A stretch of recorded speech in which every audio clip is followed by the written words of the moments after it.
Bahas bersama dengan Koordinator Masyarakat Anti Korupsi MAKI, Mas Boyamin Saiman. Selamat sore, Mas Boyamin. Fani dan seluruh pemirsa.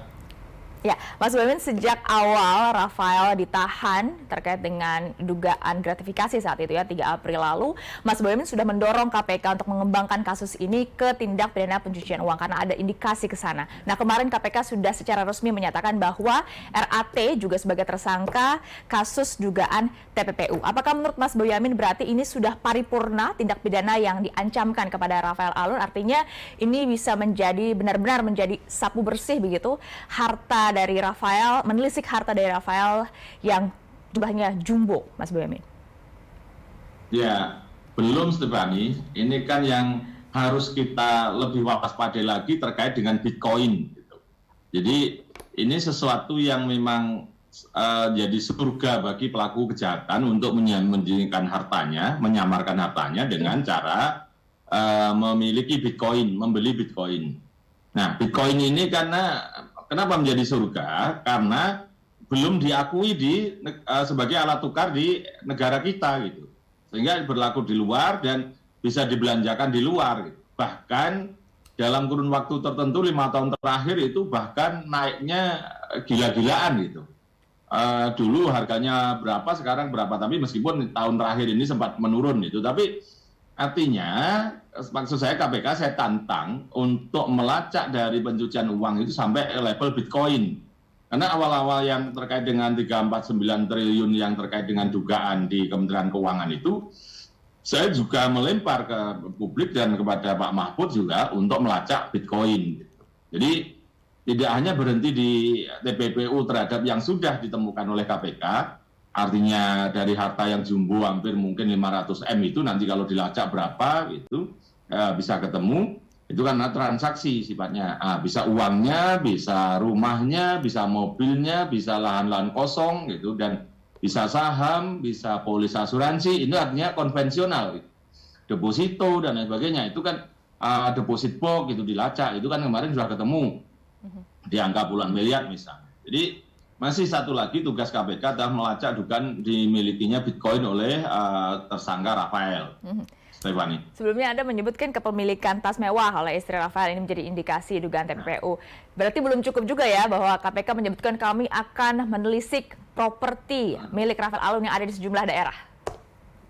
Iya, betul. Karena nampaknya dugaannya kan ada di Jogja, ada di Klaten, mungkin di Manado kan pernah disebut juga gitu. Dan termasuk nampaknya investasi itu di tas mewah karena yang harga-harga di atas 1 miliar itu malah ketika dijual lagi bisa 2 kali lipat gitu. Jadi nampaknya inilah yang kira-kira bagaimana dugaan-dugaan hasil kejahatan itu uang disamarkan, bahkan masih mending kalau disamarkan itu rata-rata berkurang ini. Tapi malah dalam bentuk investasi bahkan bisa berlipat-lipat. Misalnya beli tanah itu pasti di beberapa kota yang berkembang gitu, apalagi yang ketahuan di depan jalan tol misalnya gitu, di depan pintu tol itu ya bisa 5 sampai 10 kali lipat harga naik itu. Dan di beberapa perumahan yang elit itu naiknya juga besar-besaran ternyata. Jadi apalagi diduga istrinya itu kan ngakunya punya properti dan perusahaan properti gitu. Nah, itu kan juga saham juga jangan hanya dilihat lahannya, sahamnya bagaimana? Kalau memang bisa dilacak dan diambil ya diambil gitu. Karena nanti saham itu juga laku dijual, saham-saham perusahaan, karena ternyata perusahaan-perusahaan itu punya nilai karena dia punya bisnis, misalnya ya properti itu paling gampang. Tapi bisa aja perusahaan tambang, perusahaan jasa keuangan yang terkait dengan saham atau apapun itu, karena nampaknya Rafael Alun ini banyak hal yang dipahami sebagai instrumen dia untuk melakukan dugaan-dugaan penyamaran keuangannya menggunakan instrumen-instrumen jasa keuangan termasuk saham. Itu kan sudah canggih, Stefani. Ya. Bukan? Berarti memang langkah pertama yang harus dilakukan KPK menurut Anda adalah menelisik instrumen investasi untuk bisa menyamarkan hasil dari dugaan korupsi dari Rafael. Tapi juga satu hal yang terus disoroti oleh MAKI dalam beberapa kesempatan adalah bahwa tidak mungkin Rafael bekerja sendiri terhadap tindak pidana yang disangkakan atau diancamkan kepada Rafael. Patut diduga ia bekerja sama dengan pihak lain. Menurut Anda berarti KPK harus sudah mengembangkan penyidikan sampai kepada apa sebutannya mungkin geng Rafael dalam tanda kutip?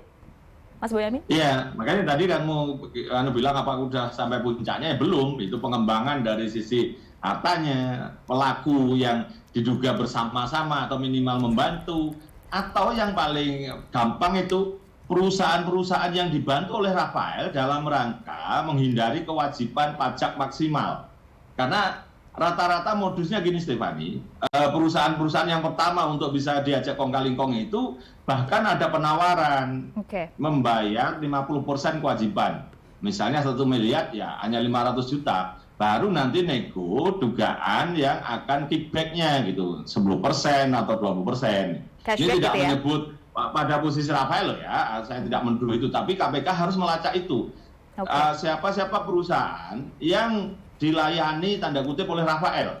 Nah, itu artinya kan kita kalau bisa mengetahui perusahaan-perusahaan yang diuntungkan begitu, nanti bekerja sama dengan Kementerian Keuangan, dengan Dirjen Pajak atau Bea Cukai untuk menagih kekurangan itu. Dan itu nilainya pasti besar. Karena yang saya katakan tadi, kalau dari perusahaan itu diduga dapat 10 juta, berarti bisa jadi itu adalah bagian dari 10%. Artinya ini perusahaan ini 50 juta, hanya membayar yang 50%. Sementara kalau 100% dia kan harusnya 100 juta. Mas Boyamin, Anda tadi menyebutkan soal data agregat dugaan TPPU 349 triliun rupiah yang diduga ada di tubuh Kementerian Keuangan. Karena kita tahu ada Satgas Pencegahan dan Pemberantasan TPPU yang ketuanya adalah Menko Polhukam juga. Anda menilai perlu ada mungkin kerjasama atau koordinasi, dan dalam bentuk seperti apa yang harus dilakukan antara KPK dengan Satgas? Karena mungkin saja dari 349 triliun rupiah ini salah satunya termasuk Rafael Alun, Mas Boyamin. Justru ini harus wajib untuk melakukan koordinasi. Karena apa? Nanti dari yang sudah digali oleh KPK itu kan jadi nanti menyangkut pengusahanya, swastanya, atau pihak-pihak yang diuntungkan, baik dari cara konvensional saya katakan tadi kewajiban, tapi bisa dari keberatan pajak, bisa dari restitusi yang sebenarnya tidak layak diberikan, tapi diduga ada kong-kali-kong sehingga diberikan. Itu banyak nanti, justru itulah disampaikan ke Satgas, Satgas ditindaklanjuti sebagai, tadi saya katakan, ditagih kewajiban pajaknya yang diduga diuntungkan. Kemudian Satgas juga begitu, dari kasus-kasus yang lain nanti diserahkan kepada KPK untuk penegakan hukumnya. Nah, sehingga kalau Satgas misalnya belum punya wewenang untuk menyita atau menggeledah, nanti KPK yang menyita dan menggeledah. Jadi ini memang harus berkolaborasi demi negara kita masih utuh, dikenang anak cucu kita sebagai negara yang hebat. Kalau kesempatan sekarang ini tidak dimaksimalkan, korupsi merajalela dan nanti negara bubar, yang nyumbang kita sekarang ini. Gitu. Jadi saya memang menargetkan Satgas itu lebih tinggi dari harapan masyarakat bahwa mampu menuntaskan ini, mencegah ini, membuat efek jera, dan nanti pajak kita itu tax ratio dengan pendapatan kotor diangkat di atas 10%. Gitu loh. Jadi kalau itu katakanlah 12% aja, Stefani, bisa diangkat sampai 3.000 triliun. Wow. Sementara nanti PNBP dan lain sebagainya 1.000 triliun, 4.000. Sementara APBN kita hanya 3.100 triliun. Nah, ini kita sudah bukan hanya mampu dari sektor pajak menutupi kebutuhan negara, bahkan bisa membayar hutang, Stefani. Jadi ini momentum dengan KPK menjadikan Rafael juga tersangka TPPU ini, yakinlah ini nanti kalau apalagi kerjasama dengan Satgas, ya kita mewariskan negara yang baik kepada anak cucu kita itu. Baik, kita tunggu nanti koordinasi dan kerjasama KPK bersama dengan Satgas di bawah Komite Nasional Pencegahan dan Pemberantasan TPPU. Terima kasih Mas Boyamin, Koordinator MAKI, sudah bergabung bersama kami di Berita Satu Sore.